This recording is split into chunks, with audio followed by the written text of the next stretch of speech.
It is okay to be sad. On the surface, that's one of the easier messages to take away from Inside Out.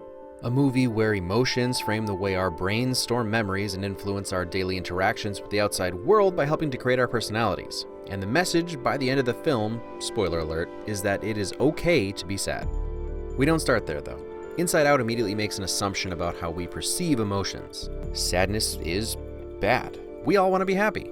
Everything sadness touches, it permanently changes, or ostensibly for at least the beginning of the film, ruins. And I guess I can't speak for everyone, but I think most of us just sort of accept that. Nobody wants to be sad, but do we need sadness? Cue the intro. Ew. No. I don't have, do we have an intro? No? Okay, just start the video. Sorry, Mikey.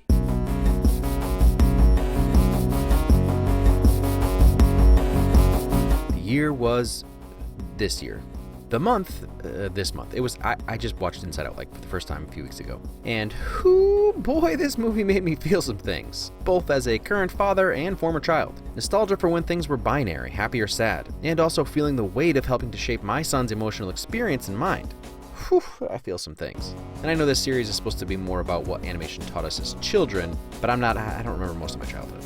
So this is what's happening. Plus, I'd end up just rehashing Sword in the Stone like Mikey did, because I watched that a bunch. But as an adult, did I feel some things. Which obviously isn't anything new for Pixar. The Toy Story movies are basically big old trips down memory lane, constantly tugging at your nostalgia strings. And for me, not because I grew up with them, I didn't. It's their subject matter, just the idea of no longer needing toys. But while Toy Story looks more broadly at the idea of growing up, Inside Out takes a hard dive into what it means to grow up and how parts of us get stronger while other parts wither or at least have to adapt.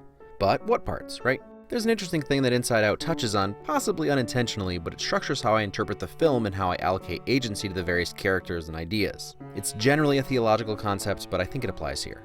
Predestination versus free will, or fate versus choice, destiny versus decision. The entire film plays with the idea of who is actually in control. Are her actions just predetermined by her emotions, or are the emotion characters responding to her choices? And I would venture that both Riley and her emotions are running things. It's this infinite loop of, well, Riley is making that decision even though Joy is the one that reminded her of a particular memory. Joy only did so because Riley wanted to feel that way. Everything that happens in the film is Riley's brain reacting to outside stimulus in order to protect or simply interpret how it affects her. And I realize this may seem a little, well, duh, it's her brain, it's all the same thing. But I think it makes a compelling statement about the importance and control we give our emotions. These nebulous, hard-to-define feelings, yearnings, moods, sometimes actual physical manifestations. When I feel happy, I get that chemical rush of endorphins. I don't make that happen, my brain does. So creating emotions as their own distinct characters in this story is a great way of relating how most of our brains work. To that effect, I would go so far as to say that joy and sadness being sucked out of headquarters is very much Riley's brain's way of dealing with trauma. In that context, nothing happening inside her head is an accident or by chance. It's all just a representation of the different parts of Riley's personality trying to cope with life. So, when I talk about Joy, I'm speaking about Joy, the wholly unique character voiced by Amy Poehler, Joy, the conceptual emotion, and Joy, Riley's general desire to be happy. It's not nearly that confusing, but I'd rather not have to specify what or who I'm talking about each time, because for me, it's all three, all the time. We on the same page? Good. And you've met Sadness. I've checked. There's no place for her to go, so... Good. In the beginning of the film, Joy tries her best to get rid of sadness, but she won't go away for obvious reasons. But right from the start, sadness is treated more like a glitch than a part of a healthy emotional construct. That's something that's so significant, especially in the age of the YouTube personality. I don't consider myself a YouTuber because I don't have to sit here and sell you happiness, nor could I. While the point of my channel is celebrating film, I like to think I'm honest about what films make me feel. It's honestly been a struggle when considering certain films, especially anything based on a true story. But Inside Out was a good example of it's a feel-good movie overall, but the actual emotions I'm left with are really that yellow and blue ball rolling down the memory ramp. Happiness with a twinge of melancholy, or profound sadness with a warm, euphoric glow at the center. I don't know which, somewhere in between, varying second to second. But the point is, plenty of more public YouTube personalities have spoken about the pressure to be happy and how impossible it is to be happy 24/7. It's ruined relationships and ultimately tends to lead to burnout. And as Inside Out points out, it's ignoring a huge part of what makes us complex beings. Something that I believe happens at an early age. No one wants to be sad, but without it, how could you ever experience empathy or even sympathy? Sadness shapes much of how we connect to the outside world. A little tangent is that I had quite a few comments from people on my Everything Great About Inside Out video that said Inside Out really didn't land with them because they don't understand emotion, either because they fall somewhere on the spectrum or just don't have a strong sense of emotion. And I wouldn't want anyone in that position to think that I'm saying you can't relate to the outside world. Obviously you do. I would be curious to know if this movie helped clarify things you didn't fully understand or if it was just complete gobbledygook. But from what I understand, empathy can be learned on an intellectual level, so emotions are not the end-all be-all. Anyway, the way I see the film presented is that sadness, or accepting that things can be sad, is a form of maturing. When Riley is little, most everything is colored by joy. Every core memory that forms Riley's personality is happy. Sadness, beginning to touch memories and thinking she's having a breakdown, is really just Riley growing up. She's beginning to question the world around her in new ways. Things like embarrassment and shame stop rolling off your shoulders as you enter adolescence and the teenage years.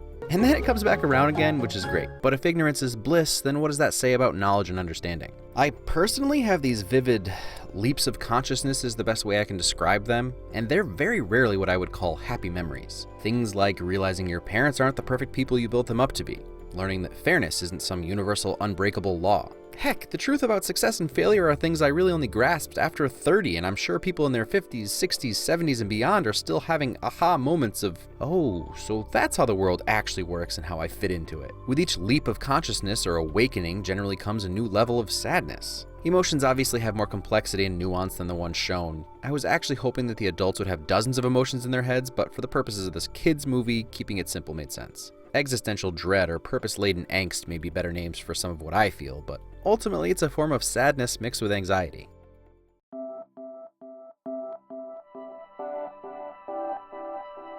I don't think my thoughts are beyond what the filmmakers were trying to convey. This moment between Riley and her mom was like an arrow to my heart upon multiple viewings. If you and I can keep smiling, it would be a big help. Man, what a simple but terrible thing we've all done to someone, but especially to our kids. I get that it's the basic arc of the film, but please never let me ask my children to fake an emotion to make my or my wife's life easier. Smile at presents you don't love, sure. Hold your rage when people are mean. Don't grimace at ugly babies. But goodness, we have to allow our children to express and embrace their emotions. Riley's leap of consciousness, which happens concurrently with Joy's, is that embracing the pain of her once happy memories shifting to sad opens the door to new ones. Pretending everything is okay ultimately helps no one. And I know I'm being hard on the mom. Her interpretation was that Riley was happy, so she asked her to keep being happy. But you can't deny that she was so caught up with her husband's stress that she missed the warning signs of how Riley was really feeling. And then sadness being the mom's primary emotion and anger being the dad's were subtle little hints about what it is to be an adult. Not to say adults are always sad or angry. Their emotions are generally calm and work together since for the most part adults learn to control their emotions or at least keep them in check. But Joy isn't always leading the charge as adults. And to be a well-rounded adult, all of your emotions need to work in harmony. And just to be clear, don't confuse sadness with depression. Depression is a chemical imbalance, whereas sadness is just one of the few lenses that we interpret our world through. In fact, I think they illustrate depression very well by the console turning black. No emotion can break through. Since I assume it's safe to say Riley isn't clinically depressed and is just having a hard time processing her emotions, I like that the answer to her funk is pretty much having a good cry and letting it all out. Again, a good cry is not a cure for clinical depression, where there is a chemical imbalance in the brain. But short bouts of depression can occur when you're emotionally blocked off.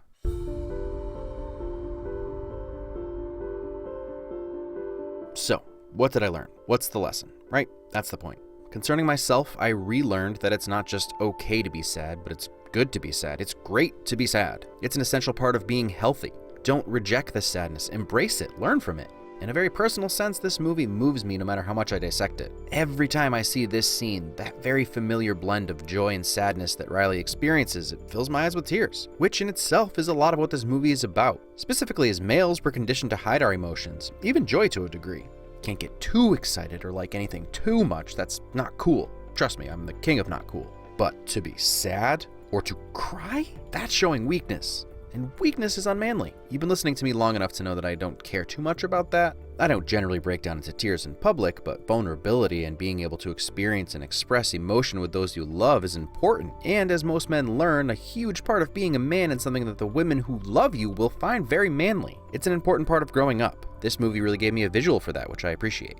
More importantly, the real lesson I learned, the one that stuck to the inside of my ribcage for days after this movie ended, is that my most basic impulse as a parent, to keep my son happy all the time, is inherently flawed. It feels obvious and probably should be obvious, but it's missing a vital part of emotional maturity and being a person. Louis C.K. once said something along the lines of, "Let kids be bored." He was talking about not having a phone to look at all day. Sometimes kids and adults need to just sit and be alone with themselves. As we age, it can become increasingly more uncomfortable in our own heads. As I said, I just recently learned what success means to me. Leading up to my 30s, there was always this just over-the-horizon feeling of making it. So I was always looking ahead, excusing whatever was happening now. If I just do this one thing by this date, it'll all be good, then I'll feel successful, I'll be happy. It wasn't until I achieved, even surpassed my own personal standard of success with this channel that I realized how little it mattered to my happiness. This isn't to say don't teach your kids to strive for success. Feeling like a failure has its own crap ton of anxieties and problems that come with it. I just mistakenly thought that self-doubt and fear of the future would magically disappear when I found success.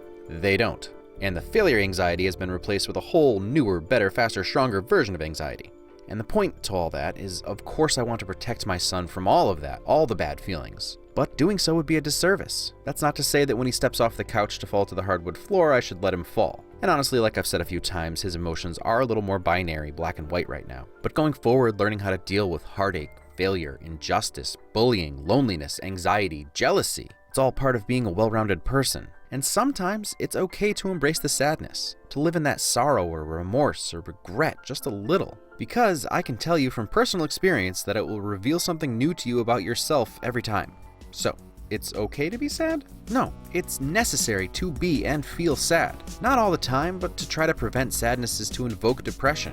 And as paradoxical as it sounds, some of the happiest times you will have will be wrapped in that blue glow of sadness. Ironically enough, sadness is one of the many things that makes being human great.